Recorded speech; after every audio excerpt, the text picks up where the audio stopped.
nothing to worry about like.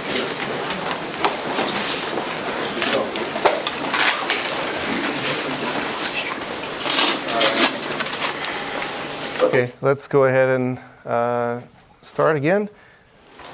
So I want to give a one-slide progress report of lower bounds that have been proved in this vein from algorithm design over the last several years. So as I spoke about just a moment ago, from the state of the art for ACC, lower bounds is that quasi MP doesn't have ACC of threshold circuits of polynomial size.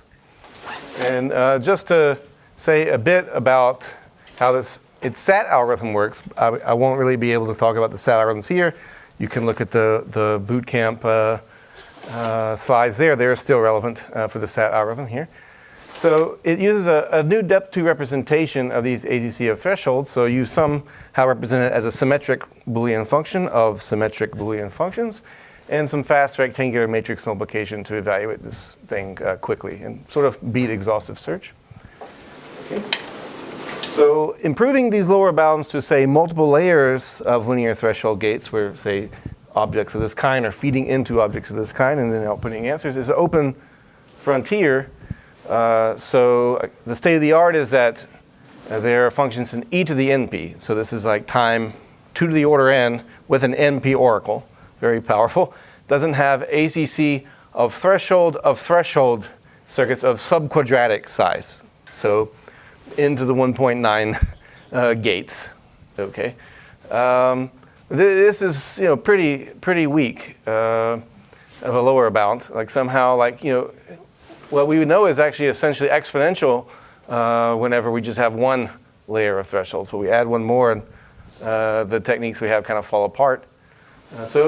But these lower bounds that are known, they use probabilistic polynomials for the threshold function that are optimal. So for a threshold on n Boolean variables, you can get a so-called probabilistic representation, probabilistic polynomials of degree about square root of n times some polylog factors. And so this is sort of where the subquadratic size lower bound comes from.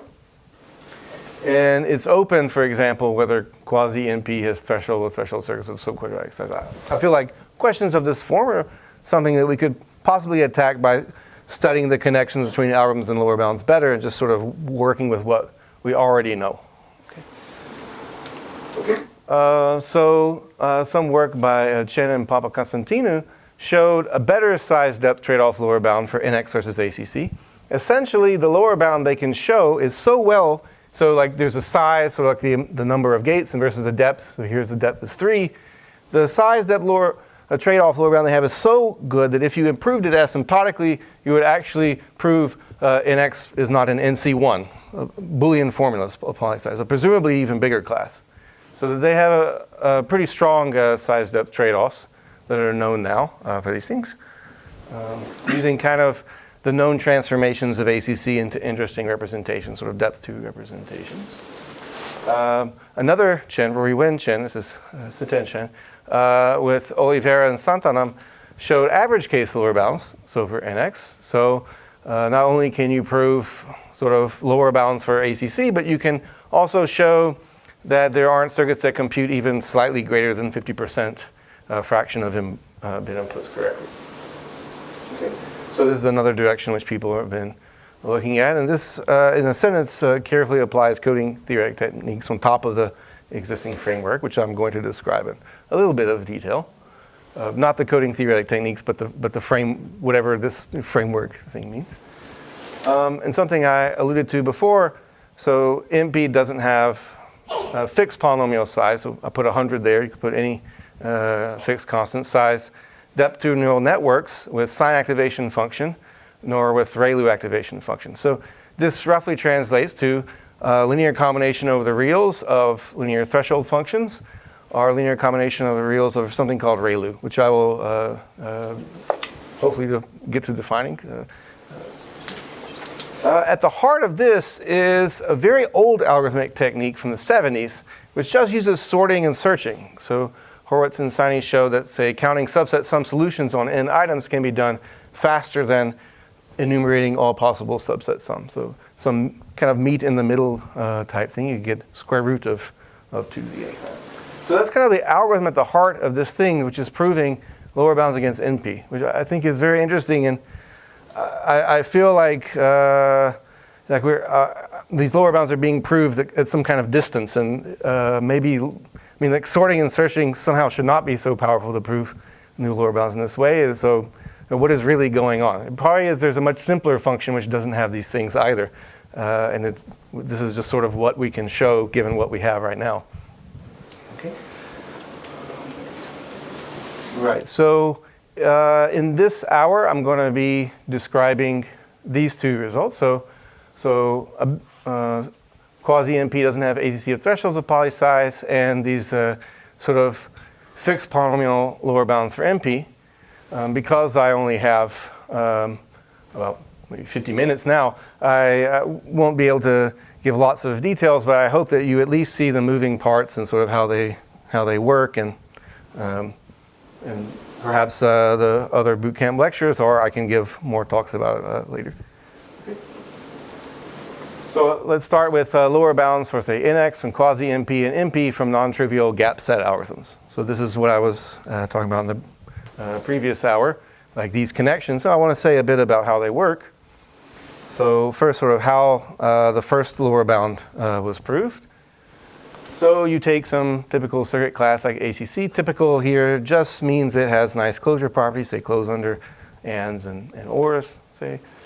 So the first theorem that was shown to prove this lower bound was, so we call it theorem A, some algorithm design implies lower bounds thing. So just to recall, it was a statement of the form for all k, if this gap C-set problem in the case size can be solved in 2 to the n. Here I divide by n to the k, we divide by n to 10, as we did last time, whatever.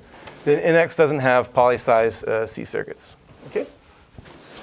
And so that was part 1 in the paper, and part 2 was an algorithm. Part 2 said, so you tell me the depth of your ACC circuit, so like here it's 3. You tell me the mod in your circuit, here it's 6. Then I will tell you an epsilon, such that your circuit sat problem on 2 to the n, the epsilon size is in 2 to the n minus in the epsilon time. So on sub-exponential size, I'm dividing by a sub-exponential factor. Okay? This is covered in the bootcamp from 2015 that I gave. So it uses a well-known representation of ACC, known for many years, and people long suspected it should imply lower bounds. And this is just one way of actually getting a handle on it and sort of exploiting like this weakness of that seems to follow from this representation. Okay, so the thing I want to note here is the inefficiency in the way these two things line up. So for one, I'm solving SAT, whereas I only need to solve the gap SAT problem.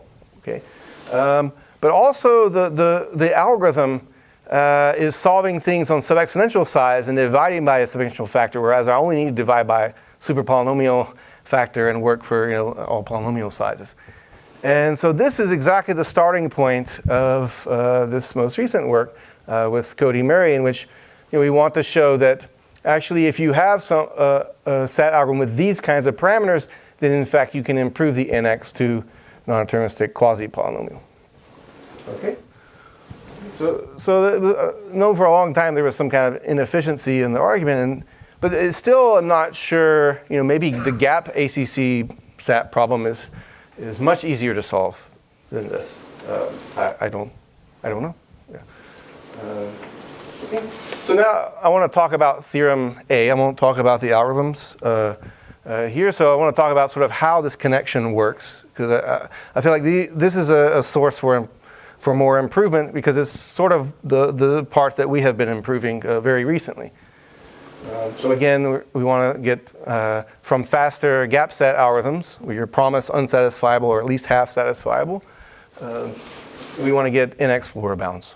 Okay, so the idea is to show that if we assume one, NX has small circuits, okay, and you have this faster gap set algorithm with these parameters, then we can get a contradiction.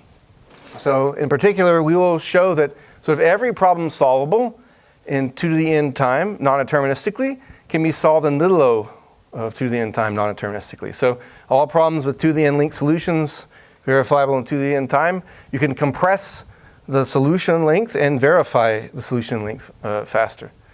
Okay? Which contradicts the so-called non-deterministic time hierarchy theorem. As you strictly increase the time you're taking to solve problems, roughly speaking, there are strictly more problems you can solve. I mean, there's lots of formalizations of this, but that's the idea. So we just wanted to show that like these two kind of positive assumptions are just way too good to be true in conjunction. So how does this work? At a really high level, so we want to show any problem solvable in non-deterministic 2 to the n time can be re-implemented to solve faster. So take any problem in this class here. So given an input x, how do we compute such a language on x? Well, there's like a very standard way, just by definition of non-determinism. We guess a witness of order 2 to the n length, and we check that the witness we guessed works in order 2 to the n time. Okay? So the goal is to speed up both of these steps, the guessing of the witness and the checking of the witness, so they run in little o of 2 to the n time, using these two hypotheses. Okay? We want to speed up both parts 1 and 2 using the above assumptions. And when you think of it this way, the kind of problem we want to solve cleanly separates. So like assumption 1 is in assumption 2, like how they're being used, it's pretty clear. So we take any problem, again, in non-deterministic 2 to the n time. So given an input x, we will compute it under these assumptions, so in the following way. So part 1 says NX has poly-sized circuits. We can, in fact, conclude from this that there are witnesses for every x that are in the language. There are witnesses of a little o 2 to the n length. In fact, polynomial length. And this follows from something that I will describe in detail, called the easy witness lemma, that if NX is in p-poly, then L has small witnesses. There are compressible witnesses you can use. Okay? So we're directly using assumption 1 to speed up the guessing of the witness. And then assumption 2 is used to do the faster checking. Okay, so given that we have, say, some compressed version of a witness, we want to check that this compressed version is indeed a witness. And the idea is that there are these things called probabilistically checkable proofs that allow us to sort of take any NP problem, in fact, NX problems, and there will be proofs that we can randomly probe in, say, a constant number of places and verify the proof with high confidence. Okay? So this step 2 is going to use highly structured PCPs for NX. That, things that, so I used it in this original paper, and Binzo, Son, and Viola really optimized this thing to reduce this check of the witness to a gap C-set algorithm, so that your gap C-set algorithm is literally playing the role of a verifier. Like, so you set up a circuit with a PCP such that if the witness you guessed is right, then sort of all the constraints of the PCP are satisfied. And that will correspond to the circuit being unsatisfiable. And if like X is not in the language, then no matter what circuit you guess, no matter what witness you have, okay, say at least a half of the constraints are not going to be satisfied. And this will correspond directly to at least half of the assignments to the circuit will output 1. So the circuit is literally checking individual constraints of this PCP. Okay, so yes? I'm just curious, so which step goes wrong if you try to do like n time 2 to the 2n? N time 2 to the 2n. Rather than 2 to the n? So like you mean if I put like 4 to the n here everywhere? Yeah. You can get a contradiction that way too. Yeah, I mean, I just said 2 to the n because it's like the simplest exponential. I mean, the base of the exponent doesn't really matter here. You get the 4 to the n on both sides. So yeah, it'd be like 4 to the n is in little o of 4 to the n, which is also a contradiction. Yeah. Yeah, it won't. The ADS is actually kind of what big if you try to do 4 to the n on the left but still have 2 to the n on the right? 4 to the n on the left? Well then, I mean, that's even harder to speed up, right? You're trying to speed up by a square root. That's even harder. You need like checking that does square root up to the n faster, but like we don't need that, right? And so like you want to get like the contradiction as quickly as possible. So you want to take like sort of the tightest kind of lower bound statement you have. So like this is like more as tight as it can get. Yeah. So if you had like a strictly sub-exponential SAT algorithm, yeah, then you'd get exactly that. You'd get like 2 to the n and strictly sub-exponential. Yeah, all this other stuff is like going to be fine. Yeah, but this is like totally overkill if your goal is to get a contradiction. You already get a contradiction, you get little o to the n. So that's like yeah. Sorry, the gap C-sets here is still the fraction of...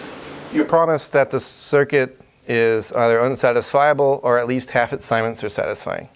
So the point is a PCP will enforce this kind of promise for you. Either X in the...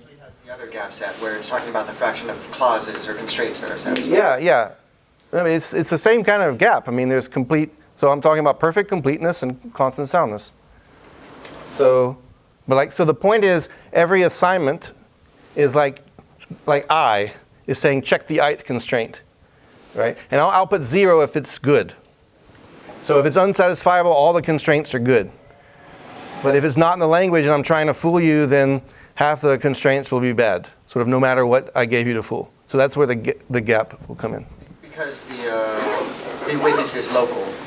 Each okay. Yeah. I'm not going to talk about that, but like the point is, there's super structured PCBs. You can generate the constraints very, very efficiently, any constraint you want, and then you got to probe like the witness, and with that we have like some succinct representation for those witnesses, which I will talk about, which you can just sort of stick in like copies of this thing, which is encoding the witness. Ryan, if you were willing to make a stronger assumption that you can just do CSAT as opposed to gap, then you don't need the PCBs. Yeah, it's true. Yeah, but yeah, I mean, I don't see a real advantage to that on a technical level, right? Yeah, I mean, the PCBs are just really tight, like their parameters. So, all right, so this this is very technical. It's highly optimized, so I'm not sure how much more improvement could be gotten from this step without some totally different approach. So I'm going to talk about the easy witness limit, because this is the thing that was recently improved to get the better lower bounds. Okay. So again, our step is like we want to decide whether input X is in a language, and we want to guess a witness Y of order 2 to the n length. So we'll have this definition here about like it's something that an n time 2 to the n problem might have or not. So we say a problem L has easy witnesses if the following is true. So there exists a constant C, so think of this as just the degree of some polynomial, for all verifiers for this problem L. So if we have a witness, which is some power of 2, so that the verifier accepts on that witness, okay, then this witness can be compressed in the following sense. There exists a circuit, d sub x, of only polynomial size, and it has length of x plus d input, so like the log of the length of this thing, so that when I take the truth table of this circuit, so it has this many inputs, so the truth table is of length 2 to that. When I take the truth table and plug it in, that is also a witness. Okay? So it's for... What's the quantification on little d? So it just means, so this is just like there is some d. And this is for all verifiers and for all x. So for any input x, if there is some witness, which is, let's say, a power of 2 that works, then there is a circuit whose truth table is also a witness. But this circuit is much, much smaller than its truth table. Right, so the easy witness lemma of Impagliazzo, Kabinetz, and Vigderson says if nx is in p-poly, okay, so if we have small circuits for solving nx problems, but this is just solving the problem, just telling me the yes or no answer for every instance, then all nx problems have easy witnesses. So there are small circuits for the solutions to nx problems. So if you can solve the problem in a compressed way, then there are solutions that can be compressed for every yes instance of the problem and for any verifier you want. Okay? There's this little technical condition that it needs to be like linked to the power 2, but this is sort of easy to enforce for any particular verifier. So the idea is that if we're assuming NX is in P poly, then we can replace part 1 with a 1 prime, which is instead of guessing a to the n-length witness, we just guess this circuit, which is going to exist. So we pick whatever verifier we want. Here we're going to pick a PCB verifier, okay, a nice PCB. And then we'll guess a polynomial-sized circuit that's encoding a witness for X. If there is a witness, then there is one which is compressible in this way. Okay, that's what the easy witness lemma says. Right, I will talk about this in the proof of this as we go. So then here's how the sketch of the proof goes. So we are going to compute L on some input X by guessing this witness by using this easy witness lemma. And then we'll use our faster gap CSAT algorithm. So we have some small circuit encoding a witness. It means we basically have random access to any bit of the witness we want just by plugging in, say some integer I into the input of this circuit D sub X, and it will tell us the bit of the witness. So we can set up some gap CSAT algorithm which has copies of this circuit D sub X in it, and then check whether all the constraints of the PCP are satisfied by the assignment encoded by D sub X. Okay? So this is where the nice PCPs come in. All right. So how would we improve that? So this is what Cody and I recently did. So just to recall, we said if there is an epsilon, so that gap CSAT on 2 to the n to the epsilon size is in 2 to the n minus n to the epsilon time, then we get quasi-poly time, doesn't have poly-size C circuits. And moreover, if we could get even faster gap set algorithms on larger circuit sizes, we get lower bounds for NP. And it was observed among a couple of other things by Roy et al. That in fact you could have any super polynomial time here, and it doesn't have poly-size C circuits. Just by taking some complete language from this and doing a padding type argument. Okay. So how would we show this kind of theorem? So I'll just look at this theorem A++, so the thing about NP. So we want to show that given that NP has really small circuits and we have a faster gap CSAT algorithm, we'd like to get a contradiction to some non-deterministic time hierarchy theorem. So n time n to the d is an n time little o of n to the d, or some d. So here's the idea that we'd like to do. So we'd like to say if you give me some arbitrary problem in n to the d time, we can somehow guess some witness that's short and verify the witness works in a quick amount of time. Okay? So it turns out that this nice PCP thing is very parameterizable, and it will still work if provided that, if we had like a way to encode witnesses in some compressed way. The problem is that the easy witness lemma of IKW really only works for non-deterministic exponential time. Like the proof just sort of inherently requires this. And so this is what Cody and I were able to prove, some new kind of easy witness lemma, which works for NQP and NP and other times in between. Sorry, in point 2 there, you're going to get to the 1 minus epsilon n time? Is that for Oh yeah, in fact you get something, yeah, you get some improvement in the exponent, in fact. Yeah, but... This is for...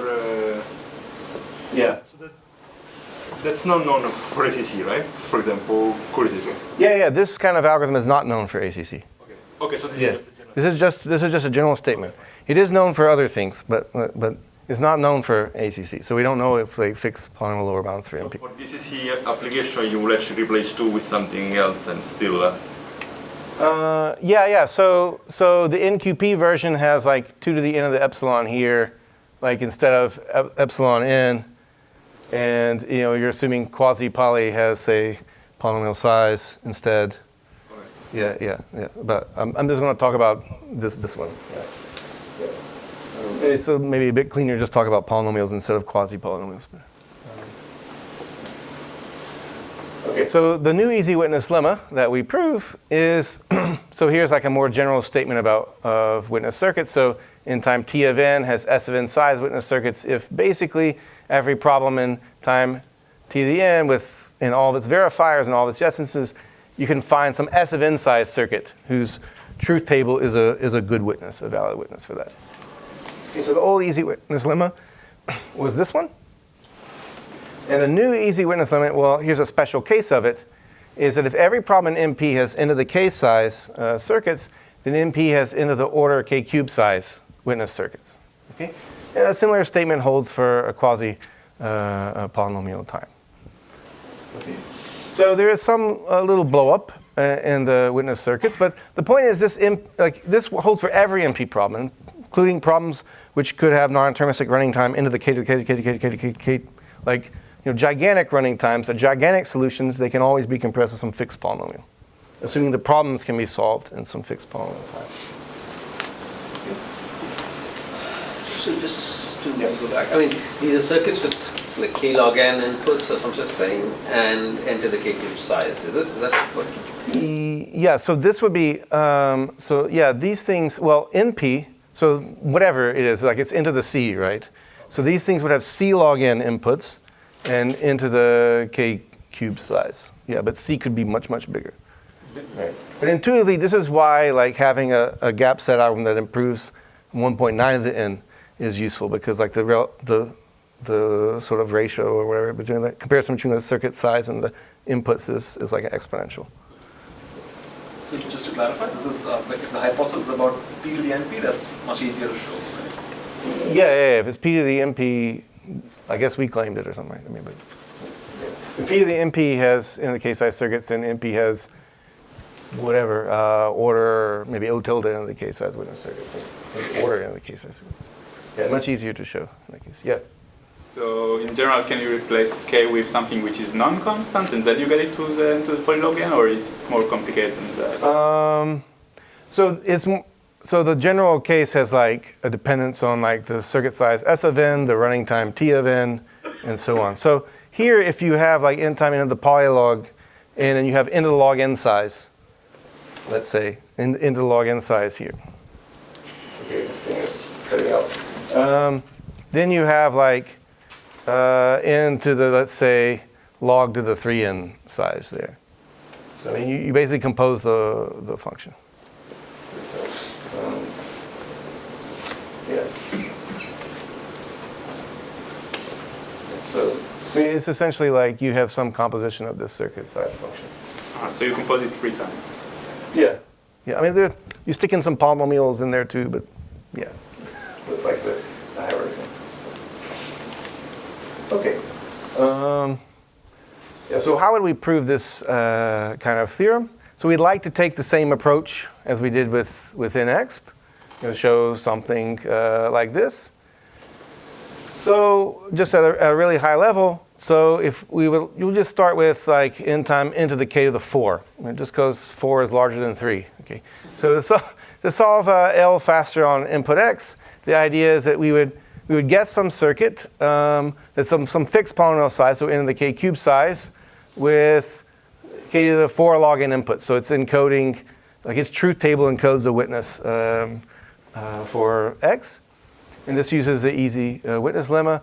And then the idea is you would check that this does encode a witness using your faster gap set algorithm, which works for sort of things sub-exponential in the number of inputs, which is like k to the 4, and slightly faster than into the k to the 4 time. Okay. So that's at a really high level how the thing would work. So yeah, 30 minutes left, and okay, well, we shall see. So I want to describe IKW's easy witness lemma and where we depart from it, because I think this is an important component, essentially because we were optimizing it, maybe more optimization is possible.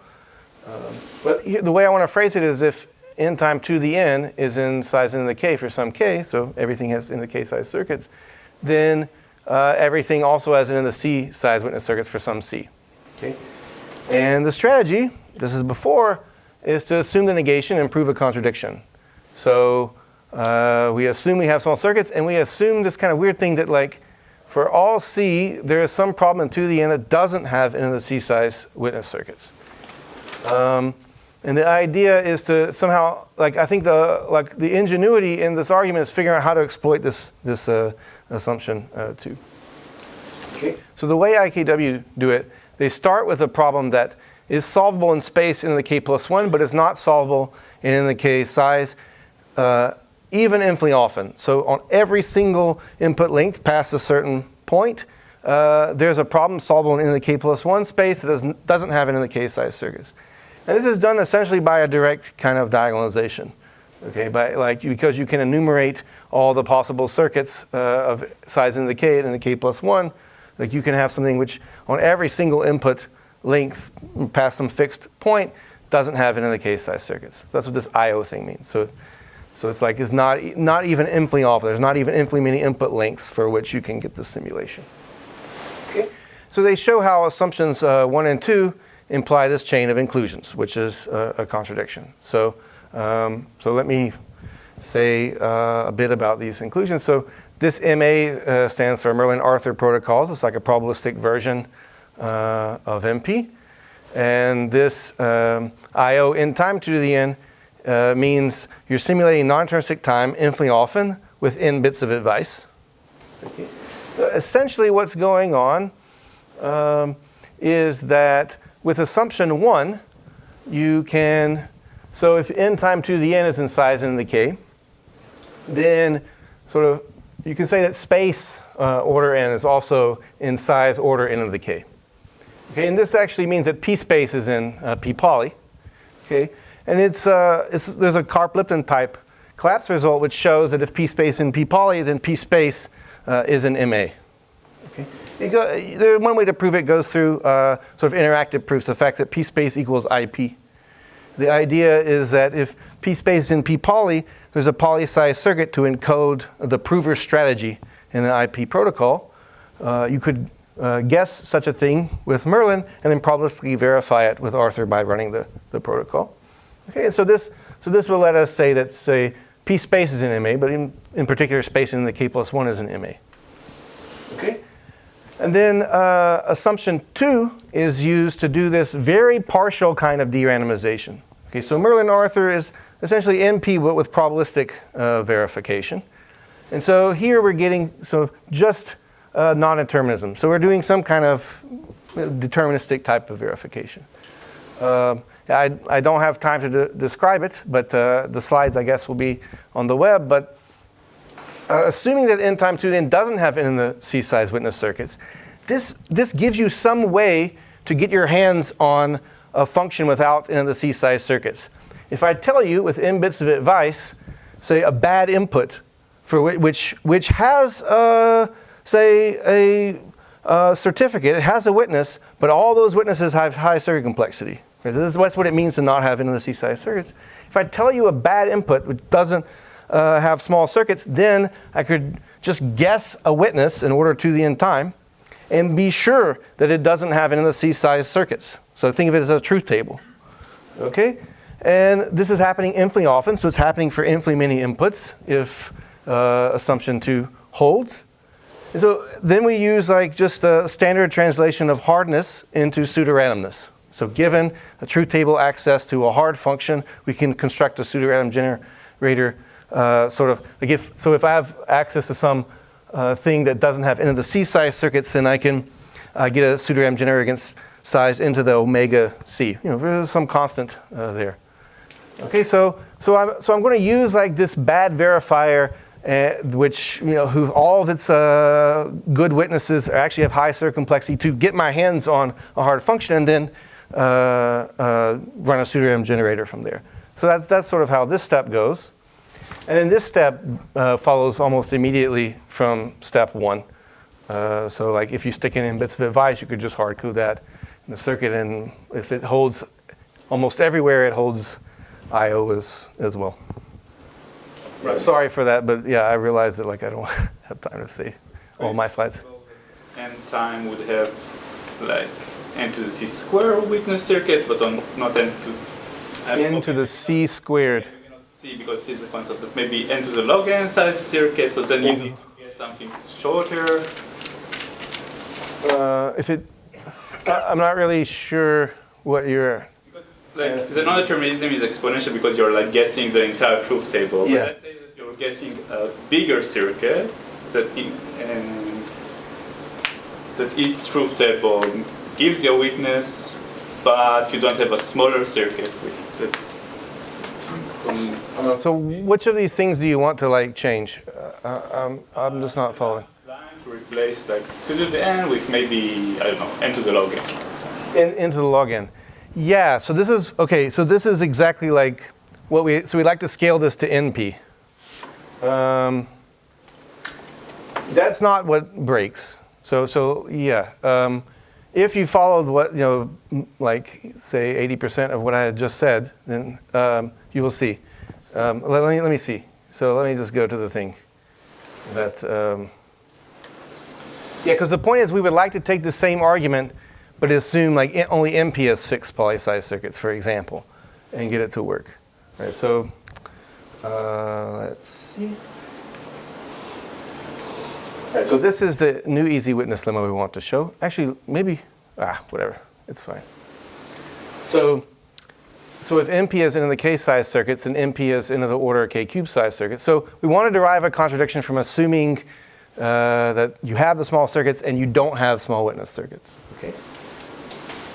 Okay, so the way we do this is from a new lower bound for Merlin-Arthur protocol. So we can't actually go through this p-space, MA, so on and so forth, mainly because just assuming NP is in fixed poly size tells us nothing about the circuit complexity of p-space. So we don't get like p-space equals MA. So we have to be more direct. We have to basically start from MA and try to get a contradiction with a lower bound. At a really high level, this is sort of how we have to work. And so to do this, we prove a new lower bound for Merlin-Arthur protocols. So we say, for all constants k, there is some language in MA time into the k squared with log n bits of advice, so that for all but finite many input links in, so almost everywhere, either the problem on n-bit inputs has circuit complexity at least into the k, or the problem in the k-bit inputs has circuit complexity at least into the k squared. So for every input link, we get at least one of these two guarantees. If we had just a normal almost everywhere lower bound, then essentially the argument I was telling you about de-randomization and whatever would still go through. But unfortunately, this is what we can prove. And luckily, it's enough to get the contradiction that we want. So our proof of the new easy witness lemma shows that if every problem in NP has n to the k size circuits, but some problem doesn't have order n to the k cube size witnesses, then this above lower bound is contradicted. Okay? So I'll just say a bit about that and then get to the other topic I wanted to say. So we start with this problem from our new circuit lower bound. So assuming some NP problem doesn't have n to the k cube size witnesses, we can derive a partial de-randomization of this MA protocol for the language. So in particular, we can show that for infinitely many n, so like for the inputs which this problem doesn't have small witnesses, there is some NP with small advice algorithm. So here we're going to encode the bad input that computes this L correctly on all inputs of length n and of length n to the k. So the trick is I have chosen my witness size to be much larger than n to the k squared. I've made it n to the k cubed.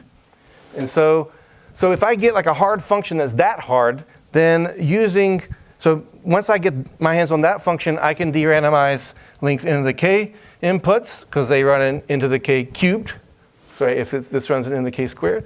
And I can de-randomize length n inputs, like with the same bad input. So once I get my hands on a hard enough function, I can de-randomize both input lengths.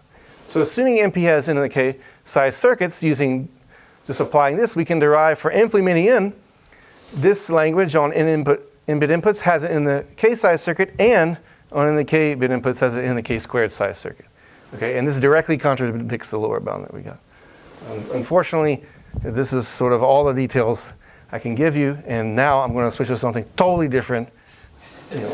So there you go. In my last 20 minutes.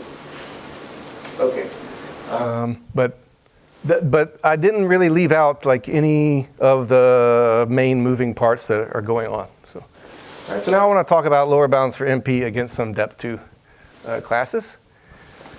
So lower bounds I want to talk about now are special cases of a more generic problem that I call the R linear representation problem. And I think it would be a great source of lower bound questions to look at this semester.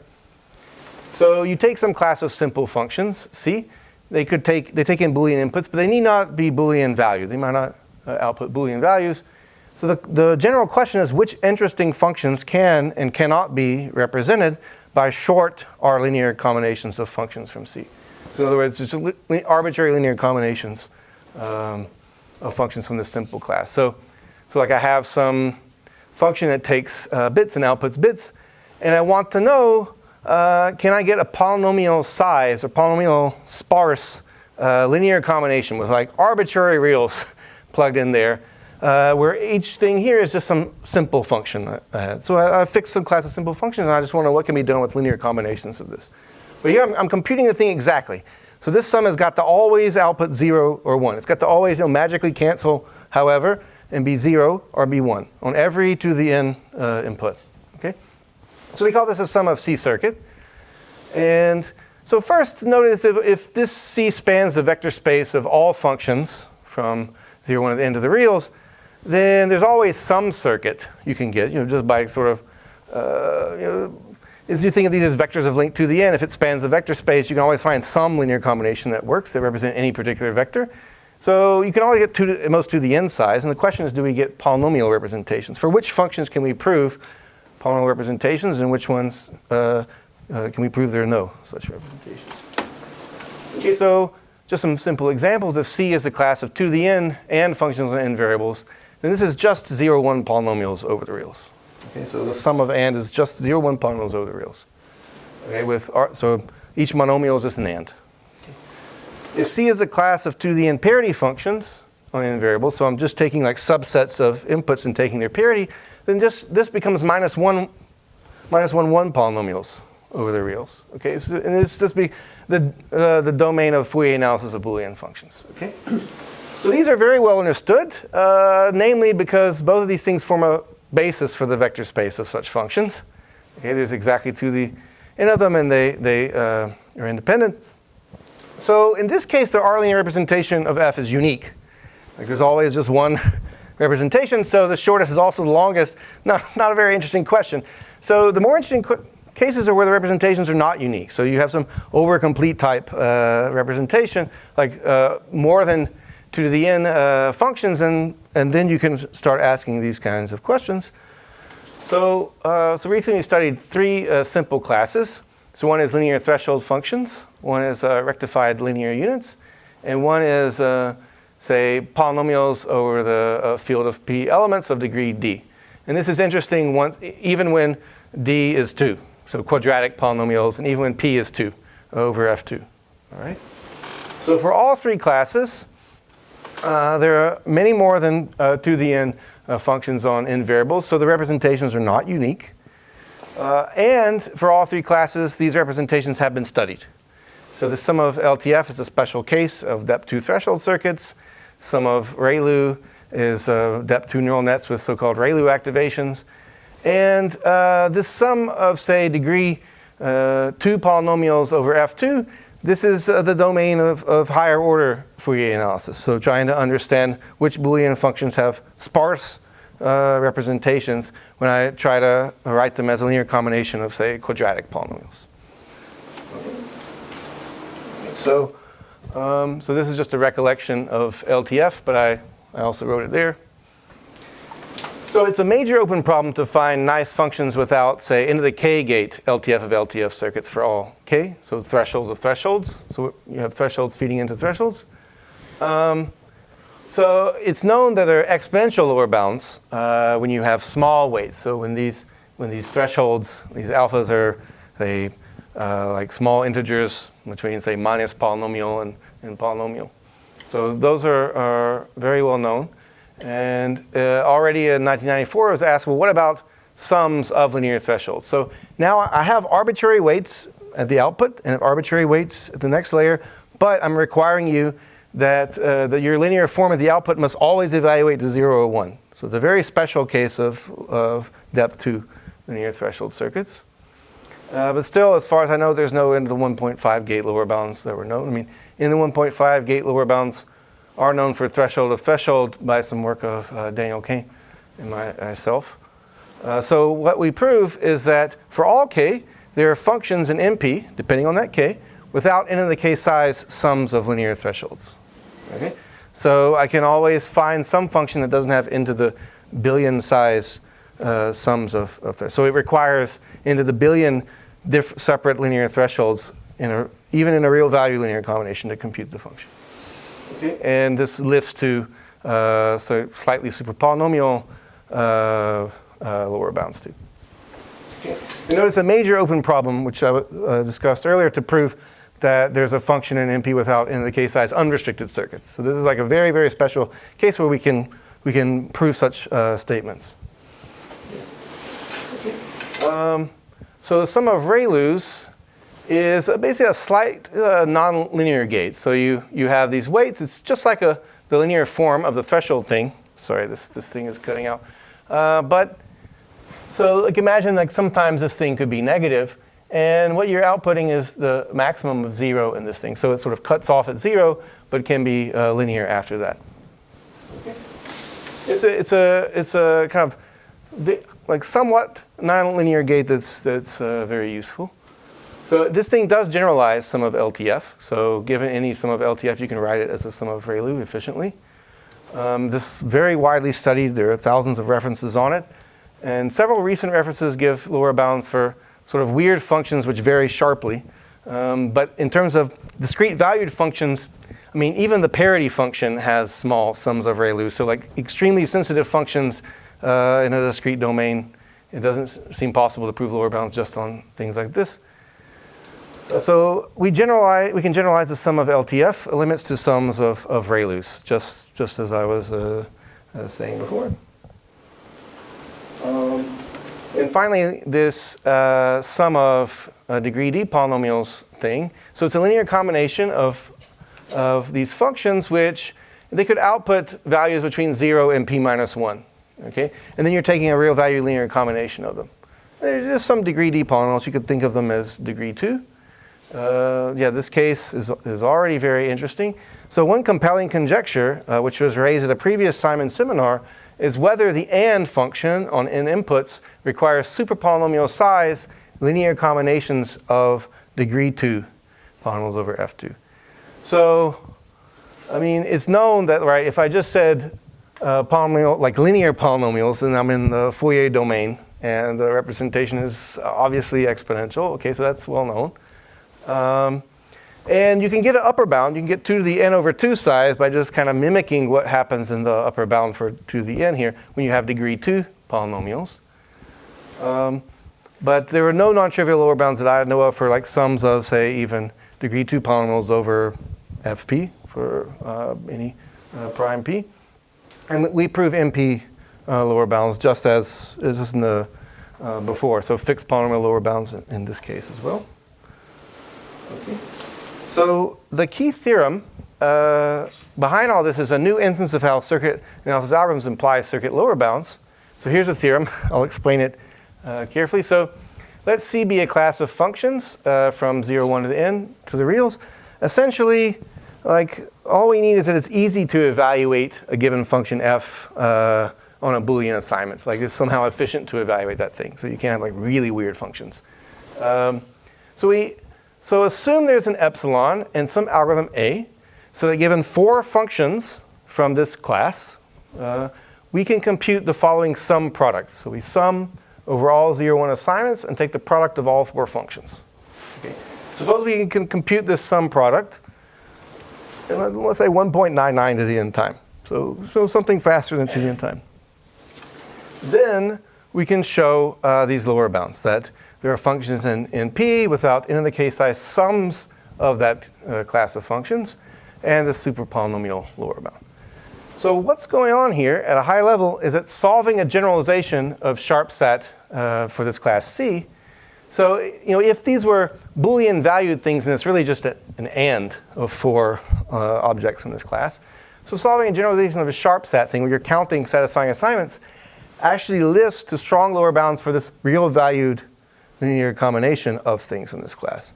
So this is like where I have a circuit analysis algorithm for some say, weak class C, like say thresholds, and I lift it to a lower bound for a class where I don't really know lower bounds, like these sums of thresholds. Okay. So this applies this new easy witness lemma and several other kind of nice manipulations. Unfortunately, I mean, we can talk about it offline. But what we do is we show how to compute these sum products efficiently for LTFs, ReLUs, and low degree polynomials. Let me give you just an example of this. So I still have a little bit of time left. So let me show you how to get this sum product algorithm for LTF. So just to recall the kind of thing we want to compute, go right over here, is the sum overall doing assignments of the product of 4 LTFs. Okay. So we're going to use the old fact that counting subset sum solutions can be done in faster than to the n time for n items. Okay. So if you have n numbers and you want to count the subset sum solutions, let's say you have some fixed target, you want to know the number of subsets that sum to the target, you can do this faster than enumerating all to the n. Okay. So the proof is, so given these weights, so like these are the items, sorry, W1 through Wn and the target T, we want to know the number of subsets that sums to this target T. Okay? So here's the algorithm. It's some very sort of standard sorting and searching type thing. You break the items into 2 sets, so W1 through Wn over 2 and Wn over 2 plus 1 to Wn. You enumerate all possible subsets of, say, the first half. And you make a list of all those subset sums, and you sort all the sums in that list. Okay? In whatever or, increasing order, say. Then you enumerate all possible subsets of the other half. And for every subset you get that sums to a value v, you binary search for a value of v prime in the other list, so that these two sum to the target. Right? So this will be one subset sum solution. So that's how you would find a subset sum solution. And to compute the total number of subsets summing to this thing, you say for every sum value v that appears in your first list, you store the number in v of subsets which have value v prime. Okay? And then if you find a value v prime in your binary search, you just add that number of subsets to some running sum. Okay, so the point is that this is just doing sorting and searching, no big deal. Okay? And that's the counting subset sum algorithm. And it takes 2 to the n over 2 times poly n time to do the binary searches poly n in total. Okay. All right, so how do we get the sum product algorithm for LTF from that? So again, the claim is if I give you 4 linear threshold functions, we want to compute the sum over the product of 4 of them in this kind of time. So it just requires a little algebraic manipulation to get it done. Yes? Yes? Previous theorem you mentioned, you don't care about the bit complexity here, how long these numbers are and so on. Yeah. So it's important. It's important that these are among the slides that I wasn't able to cover. It's important that in each of these 3 representations, it suffices to have like bit precision poly n. Right, because I said they were arbitrary reals, but if I'm going to get a lower bound against NP and I'm going to guess a circuit like in my NP thing, yeah, it's very important that the precision is can be made like say poly n without loss of generality. So it turns out that for these 3 representations, that's true.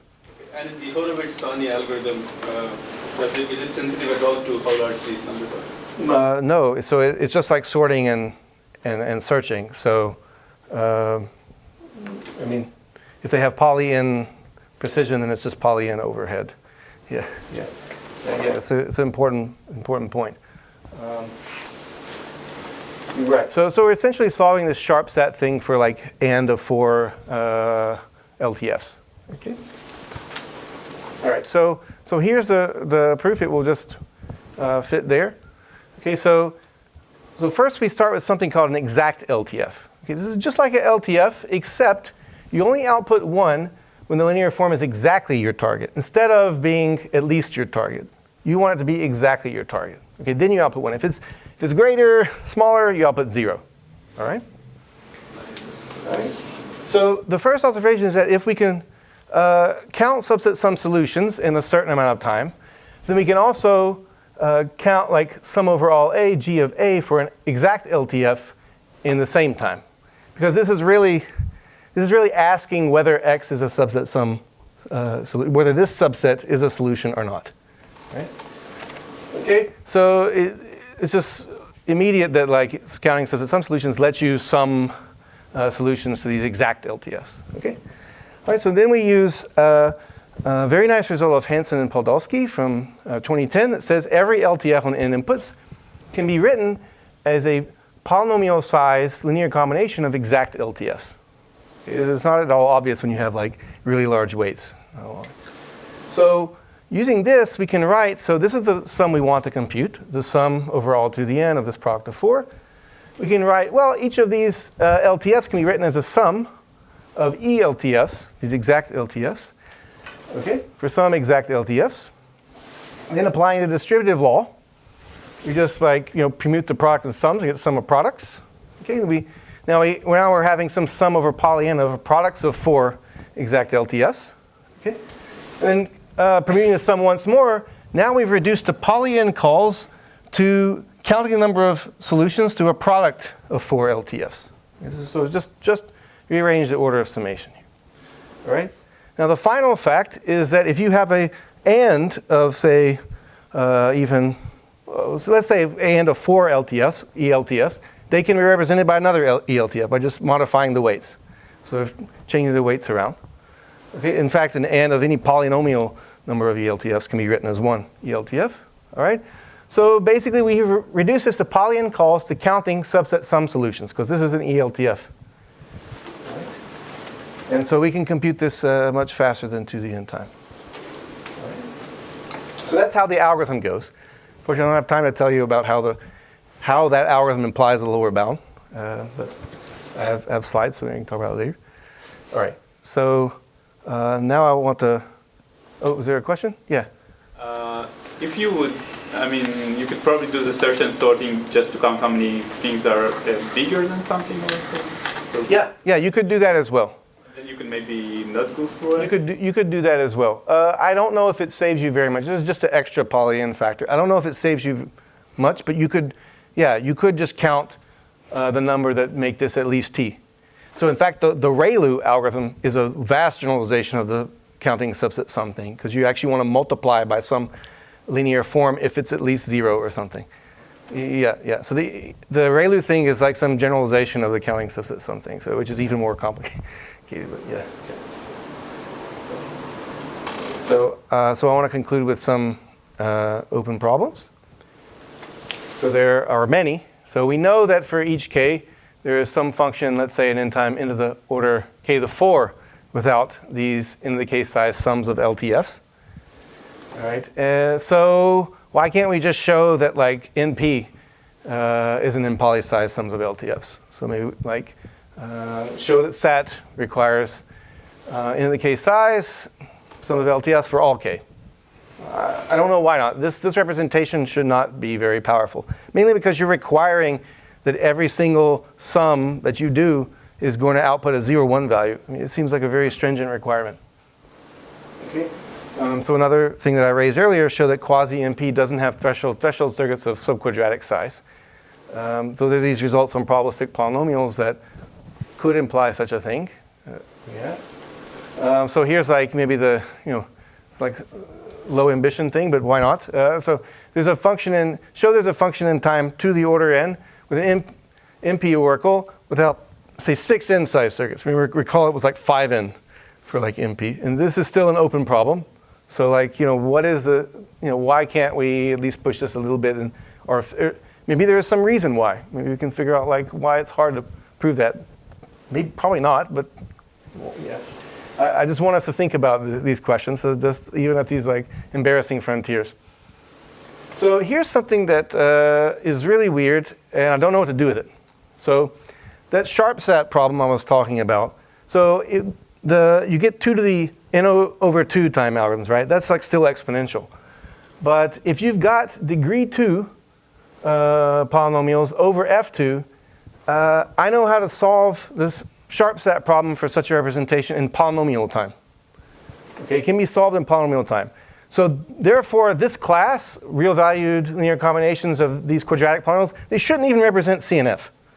If it did, then like the whole, at least the counting hierarchy would collapse to NP or something like this. Like, so why can't we prove that? So if you have a polynomial time sharp-sat algorithm for something, that should just, completely like, it should imply a really strong lower bound. Okay.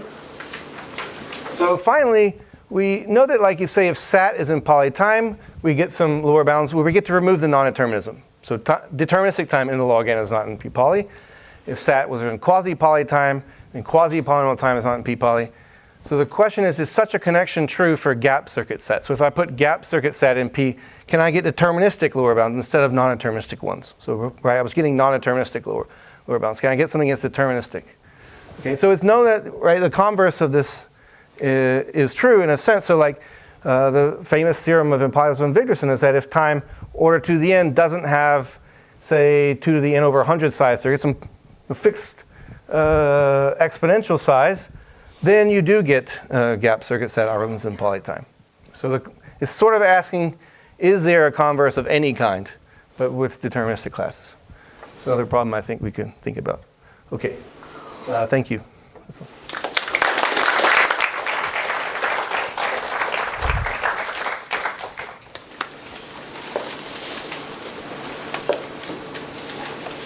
Yes. So the quasi-MP doesn't have a thresholds, so is the issue, so we know that those things for e to the MP, so it's just that your new easy witness is not sharp enough to prove that. So if you had like a super tight easy witness, you will get that? Yeah, if you had some, so I think you should be able to prove maybe quasi-P to the NP, like a lower bound for that kind of thing, maybe. I mean, it depends on how things work. But yeah, the point is that the new one is not tight enough to get that kind of result. Yeah.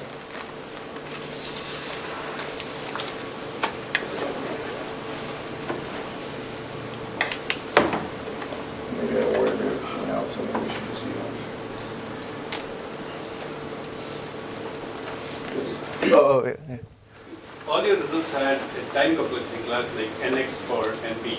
Are there space complexity class analogs in this code? That's a good question. So like, what hypotheses, what's sort of the minimum hypothesis that would imply p-space not in p-poly?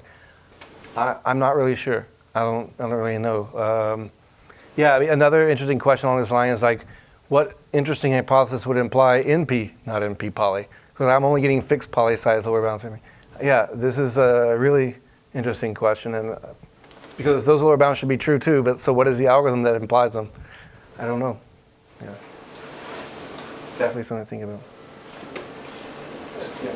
Yeah, I have a question with easy witness limits. So you sort of sharpened it to prove, like almost like a fine grained sense. Like for each k, you have like a thing. So is there like either that's as sharp as it could go, or are there other places where it could be improved? Like for instance, you always use PCP verifiers. But yeah. Easy witness limits did it for all verifiers. Like that's right. You could choose a different verifier. Yeah. So. This is a space where not many people have thought about, I think. So like, if you use like some other kind of verifier, that would translate to a different kind of circuit analysis problem directly. Right? Like, I mean, as you saw. So maybe certain verifiers are more amenable to like getting this kind of algorithmic connection. Yeah, it's a very, very fascinating question. Like, I think like one time someone asked me, well, suppose you could compute like a Nash equilibrium faster than an exhaustive search. Like, what would this imply? I'm like, well, I don't know what the verifier would look like, so I don't. yeah, but this is. Follow up. Is there a converse to that? Like, like, can you use this to derive PCPs, for example? Oh, yeah, I don't know. I don't know about that. Yeah, I mean, this sort of uses the machinery. In some way to say that this analysis algorithm is enough. I mean, the way you can think about it is that as I make the verifier sort of stronger and more power. Like the point is like the requirements on like verification are weaker and weaker and weaker, then the analysis algorithm I have to get doesn't have to do so much. But that's sort of how I use it. I don't know of any kind of converse.